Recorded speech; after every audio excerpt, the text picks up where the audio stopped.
Hi, my name is Mayana, and today I'd like to inform you about the environmental factors that may contribute to youth pregnancies and sexually transmitted diseases. According to New York Times, each year 900,000 teenage girls in the United States become pregnant.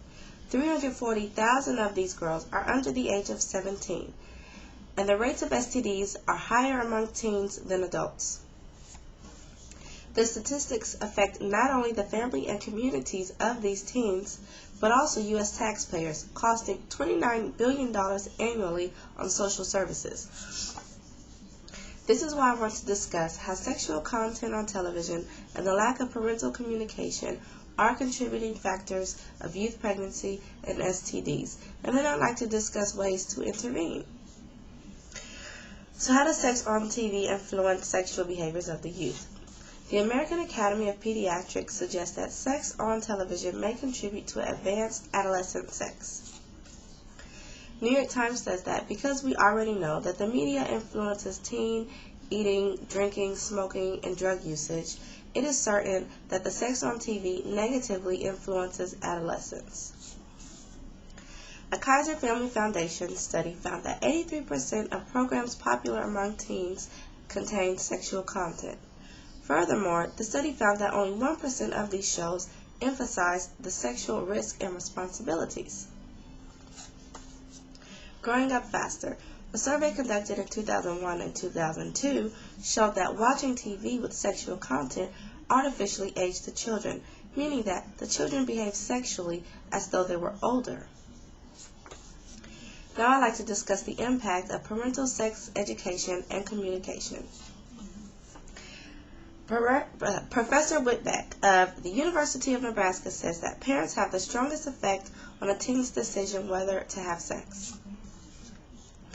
Several well-designed studies found parents' sexual values and sexual communications with their children significantly influences the adolescents' attitudes towards sexuality, their initiation and participation in sexual activity, and their use of birth control and condoms.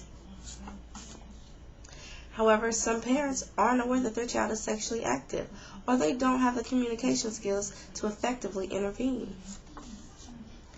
Studies have shown that teenagers are not consistent with condom usage, and apparently there is an association between teens with greater condom usage and parent sexual communication. The last point I want to make is how to prevent pregnancy and sexually transmitted diseases among teens. Intervention is necessary to save our youth. Dr. Finn of the Center for Disease Control says that 1 in 4 teenage girls is infected with an STD. A common factor I found in these cases of teen pregnancies and STDs is the lack of health care or quality health care. This is especially true for adolescents living in poverty. Unfortunately, 80% of women who parent as teens will live in poverty for 10 years or more. Karen Testament of World and I wrote, "Failures by grown-ups are the primary cause of the pandemic among our youth. Adults need to communicate openly about sex with their kids and not be naive. Kids are having sex."